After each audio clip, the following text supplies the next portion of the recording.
നമസ്കാരം. സ്വന്തം ചോരയും നീരും നൽകി വർഷങ്ങളോളം ഇരുന്ന് പഠിച്ച പരീക്ഷ എഴുതുന്ന ലക്ഷക്കണക്കിന് പാവപ്പെട്ട ഉദ്യോഗാർത്ഥികളുടെ നെഞ്ചിൽ ചവിട്ടി മുൻ സർക്കാർ നടത്തിയ PSC കൊള്ളയ്ക്കെതിരെ ഇപ്പോൾ ഇതാ പുതിയ UDF സർക്കാർ കർശന നടപടികളിലേക്ക് നീങ്ങുകയാണ്. പരാതികളിൽ മുങ്ങി നാണം കെട്ടി നിൽക്കുന്ന PSCയിലേക്ക് ക്രൈംബ്രാഞ്ച് സംഘത്തെ നിയോഗിച്ചുകൊണ്ട് അതീവ കർശനമായ നിയമ നടപടികളിലേക്കാണ് സർക്കാർ കടന്നിരിക്കുന്നത്. മുൻ ഭരണാധികാരികൾ കൺമുന്നിലെ അഴിമതികൾ കണ്ടില്ലെന്ന് നടിച്ച് കണ്ണടച്ചതുകൊണ്ടാണ് PSCയിൽ ഇത്രയും ഗുരുതരമായ ക്രമക്കേടുകൾ വളർന്നത്. അന്വേഷണ ടീം അംഗങ്ങളെ സ്വന്തം താൽപര്യപ്രകാരം തെരഞ്ഞെടുക്കാനുള്ള പൂർണ്ണമായ അധികാരം IG അജിത ബീഗത്തിന് കൈമാറിക്കൊണ്ട് ആഭ്യന്തരമന്ത്രി രമേശ് ചെന്നിത്തല നടപടിക്കൊരുങ്ങുകയാണ്. അന്വേഷണ ഉദ്യോഗസ്ഥയ്ക്ക് ഏറ്റവും അനുയോജ്യമായ സ്വാധീനങ്ങൾക്ക് വഴങ്ങാത്ത മികച്ചൊരു ടീമിനെ തന്നെ നൽകുമെന്ന് ആഭ്യന്തരമന്ത്രി പൂർണ്ണ ഉറപ്പും നൽകിയിട്ടുണ്ട്. SP, DYSP റാങ്കുകളിലുള്ള 2 പ്രഗത്ഭരായ ഉദ്യോഗസ്ഥരെ കൂടി ഈ പ്രത്യേക അന്വേഷണ സംഘത്തിന്റെ ഭാഗമാക്കിയേക്കും. കഴിഞ്ഞ ദിവസങ്ങളിൽ മുഖ്യമന്ത്രി VD സതീശനും ആഭ്യന്തരമന്ത്രി രമേശ് ചെന്നിത്തലയും നടത്തിയ ഉന്നതതല ചർച്ചകളിലാണ് അന്വേഷണത്തിന്റെ എല്ലാവിധ സാധ്യതകളും കൃത്യമായി പരിശോധിച്ചത്. PSC തട്ടിപ്പ് അന്വേഷിക്കാൻ വിജിലൻസിന്റെ പ്രത്യേക സംഘത്തെ നിയോഗിക്കാനായിരുന്നു ഒരു ഘട്ടത്തിൽ സർക്കാർ ആലോചിച്ചിരുന്നത്. എന്നാൽ PSC, ജുഡീഷ്യറി, നിയമസഭ എന്നിവയിൽ നേരിട്ട് അന്വേഷണം നടത്തുന്നതിൽ വിജിലൻസിനുള്ള ചില സാങ്കേതിക നിയന്ത്രണങ്ങൾ സർക്കാർ ഗൗരവമായി കണക്കിലെടുത്തു. ഈ 3 ഇടങ്ങളിലും കൃത്യമായി അന്വേഷിക്കാനുള്ള അധികാരത്തിൽ വ്യക്തത വരുത്തിക്കൊണ്ട് വിജിലൻസ് ചട്ടം ഇന്നലെ സർക്കാർ അടിയന്തരമായി ഭേദഗതി ചെയ്തിരുന്നു.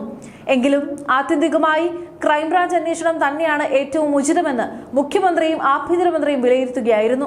ഇക്കാര്യം മന്ത്രിസഭാ യോഗത്തിൽ കൃത്യമായി ചൂണ്ടിക്കാട്ടിയ മുഖ്യമന്ത്രി VD സതീശൻ PSCയുടെ കാര്യത്തിൽ സർക്കാർ അതീവ കർശന നടപടികളിലേക്കാണ് നീങ്ങുന്നതെന്ന് ഔദ്യോഗികമായി പ്രഖ്യാപിച്ചു കഴിഞ്ഞു.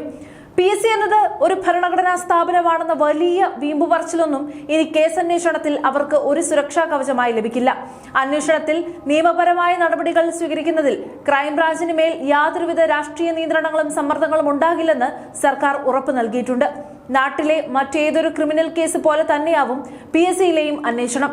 മുൻ സർക്കാരിന്റെ കാലത്ത് ആസൂത്രണ ബോർഡിലടക്കം വൻ ക്രമക്കേടുകൾ നടന്ന പരീക്ഷകളിലെ പരാതിക്കാരുമായി നേരിട്ട് സംസാരിച്ചുകൊണ്ടായിരിക്കും ക്രൈംബ്രാഞ്ച് സംഘം തങ്ങളുടെ അന്വേഷണം ആരംഭിക്കുക. പരാതിക്കാരിൽ നിന്നും ഉദ്യോഗാർത്ഥികളിൽ നിന്നും ലഭിക്കുന്ന നിർണായക വിവരങ്ങളുടെ അടിസ്ഥാനത്തിൽ PSCയിലെ ഉന്നത അധികൃതരെ ഓഫീസിൽ വിളിച്ചു വരുത്തി ചോദ്യം ചെയ്യുന്നതടക്കമുള്ള കടുത്ത നടപടികളിലേക്ക് ക്രൈംബ്രാഞ്ച് ഉടൻ കടക്കും. PSC ഓഫീസിൽ നേരിട്ട് പരിശോധന നടത്തി കമ്പ്യൂട്ടറുകളും OMR ഷീറ്റുകളും രേഖകളും അടക്കം പിടിച്ചെടുക്കാനും ക്രൈംബ്രാഞ്ചിന് നിയമപരമായ പൂർണ്ണ അധികാരമുണ്ട്.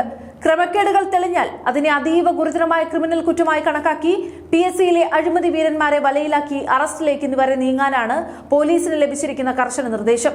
അന്വേഷണം ഔദ്യോഗികമായി ക്രൈംബ്രാഞ്ചിന് കൈമാറിയതോടെ നിലവിൽ PSCയിൽ വിജിലൻസ് ഉദ്യോഗസ്ഥർ നടത്തിവന്നിരുന്ന പരിശോധനകൾ പൂർണ്ണമായും അപ്രസക്തമാകും. ക്രമക്കേടുകളുമായി ബന്ധപ്പെട്ട് വിജിലൻസ് ഇതുവരെ ശേഖരിച്ച സുപ്രധാന വിവരങ്ങളും ഫയലുകളും ക്രൈംബ്രാഞ്ച് പ്രത്യേക സംഘത്തിന് കൈമാറും. PSCയിലെ ക്രമക്കേടാരോപണത്തിൽ ഒരു ക്രൈംബ്രാഞ്ച് അന്വേഷണം വരുന്നത് കേരളത്തിന്റെ ചരിത്രത്തിൽ ഇതാദ്യമായാണ്. മുൻപൊക്കെ സ്വന്തം ആളുകൾക്ക് പിൻവാതിൽ നിയമനവും റാങ്ക് ലിസ്റ്റിൽ കൃത്രിമത്വവും കാണിക്കാൻ കൂട്ടുനിന്നവർക്ക് ഈ ആദ്യ ക്രൈംബ്രാഞ്ച് അന്വേഷണം നൽകുന്നത് വൻ തിരിച്ചടിയായിരിക്കും.